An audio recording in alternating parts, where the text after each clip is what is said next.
पता नहीं आपने कभी ध्यान दिया या नहीं दिया, अंतस में जब तक एक आवाज़ उठा करती है कि अरे तू ये क्या कर रहा है, क्या इसीलिए तुझे ये सर्वसंपन्न शरीर मिला है? उठ, अपना स्वरूप, अपनी शक्ति पहचान और उन अच्छे कर्मों को कर जिनकी तुझसे अपेक्षा की जा रही है। यह पुकार करने वाला कोई और नहीं होता, परमात्मा ही होता है, जो आत्मा रूप में सबके अंदर विद्यमान रहता है। अब जो इस आवाज़ का आदर करते और जाग उठते हैं, वे संसार में श्रेयस्कर कार्य कर दिखलाते हैं। उनका ईश्वर उनकी पूरी सहायता करता है।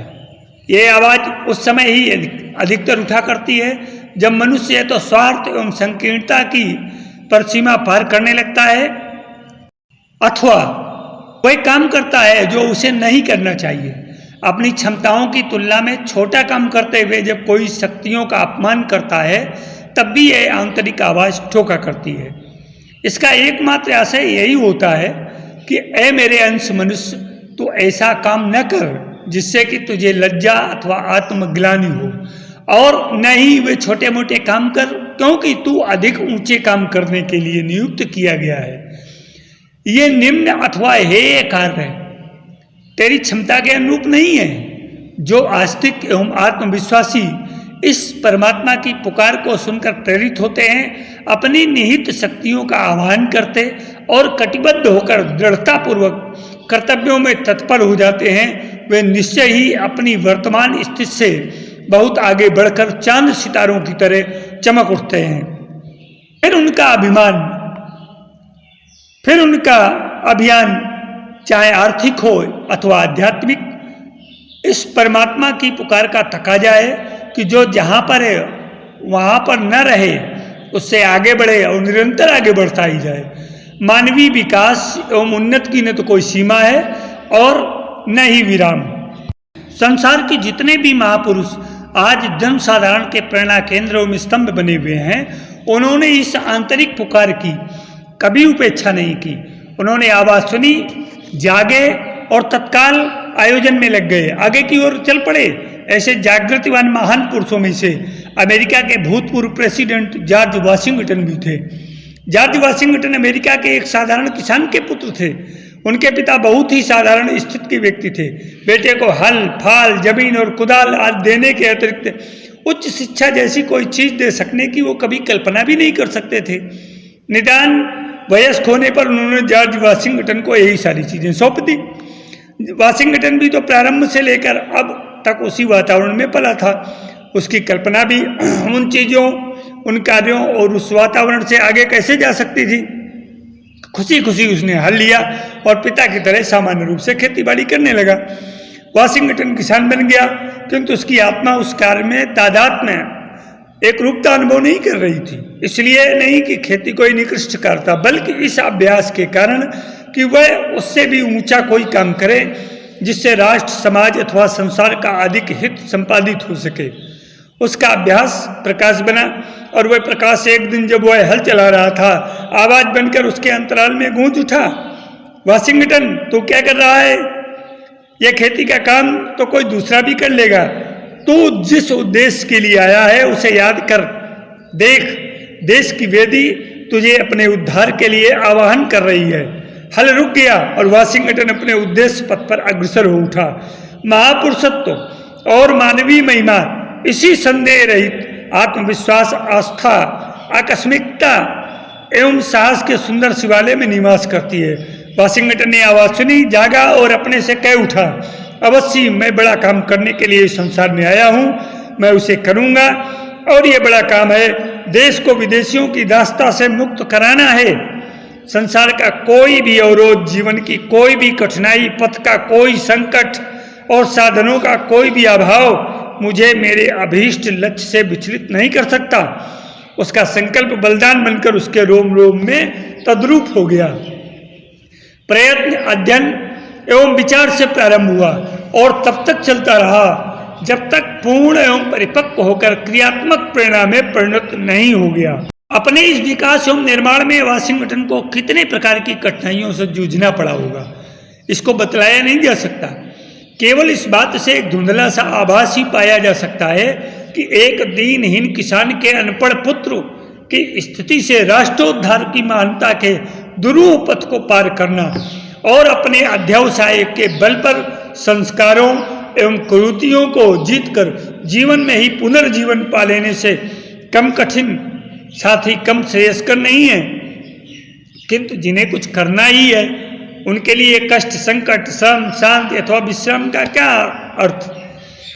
वे यदि कुछ चाहते हैं तो काम और निस्वार्थ काम।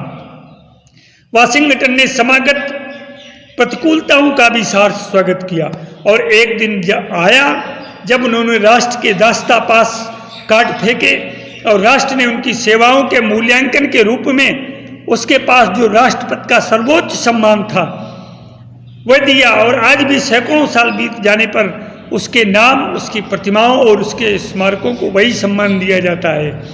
प्रत्येक मनुष्य के जीवन का एक लक्ष्य होता है, वह है कि वह जो कुछ है वही नहीं रहता है, उसे जितना भी हो सके आगे बढ़ना और चढ़ना है। अपनी वर्तमान परिस्थिति से निकलकर अधिक विस्तृत सीमाओं में प्रवेश करना है।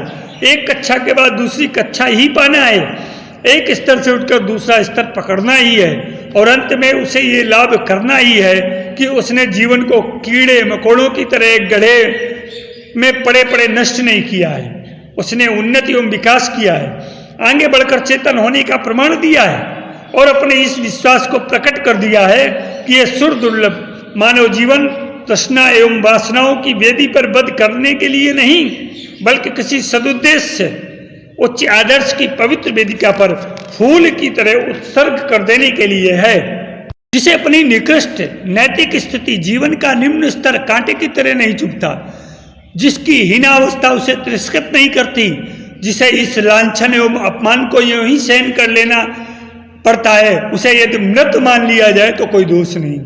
जिसमें जरा भी जीवन है, थोड़ा भी मनुष्यत्व है, वह जीवन के इस अपमान, इस लांछना को सहन नहीं कर सकता। उसके हृदय में वेदना होगी, आत्मग्लानि होगी और परिस्थितियों को धिक्कार, पुरुषार्थ के लिए ललकार कर उठ खड़ा होगा और अडिग संकल्प के साथ सब कुछ बदल कर रख देगा। संसार में ऐसे भी महापुरुष हुए हैं जिन्होंने असंभव माने जाने वाले परिवर्तनों को घटित करके दिखा दिया और उनमें से एक ऐसे महाकवि कालिदास भी थे।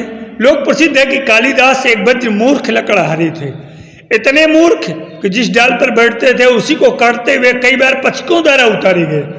इतने मूर्ख और इतने अज्ञानी की भेड़ कहे और भे कहकर चढ़ाए जाते, न माँ न बाप न कोई भाई बंधु, यूं ही विनोददायक होने से रोटी लंगोटी मिल जाती थी।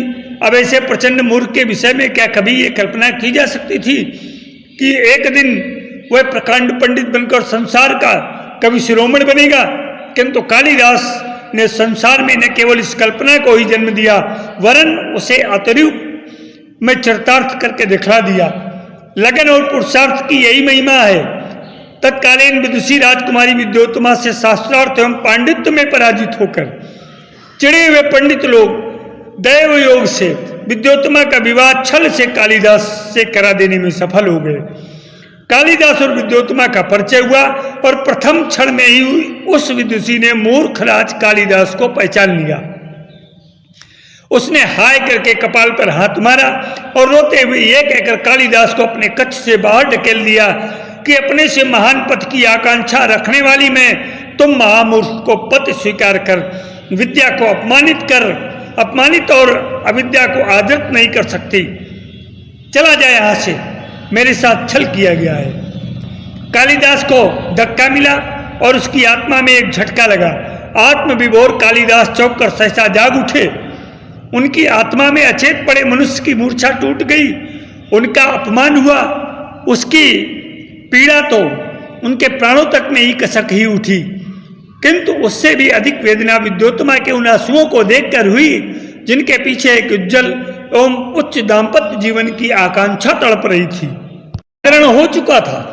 कालिदास सोच सके संभव है यह भारतीय ललना द्वारा विवाह न करे और यूं ही इतने महान एवं मूल्यवान जीवन को संताप एवं पश्चाताप में जलाकर नष्ट कर डाली। समाज की इतनी बड़ी क्षति केवल इसलिए हो सकती है कि मैं अशिक्षित एवं असंस्कृत हूं, गंवार हूं, मूर्ख हूं। कितना निसर्ग सुख हो यदि मैं अपने को इसके योग्य बना सकूं।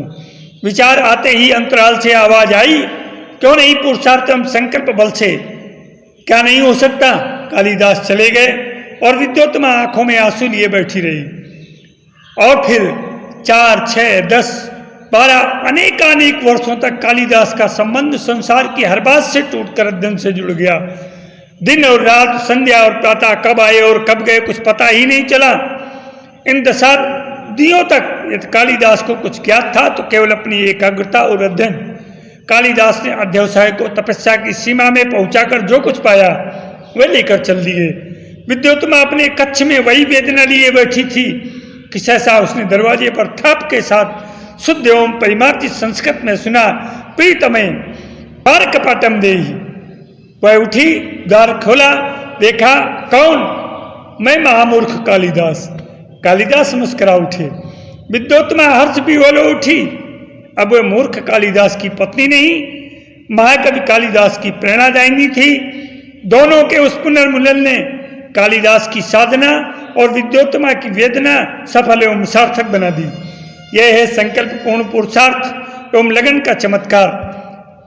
जब दीन से दीन और मूर्ख से मूर्ख होने पर भी संसार में लोगों ने सर्वोच्च स्थितियों पर पदार्पण कर पुरुषार्थ की महिमा को प्रकट कर दिया, तब कोई कारण नहीं कि हम आप कोई भी अपनी वर्तमान स्थिति से आगे बढ़कर श्रेय प्राप्त नहीं कर सकते।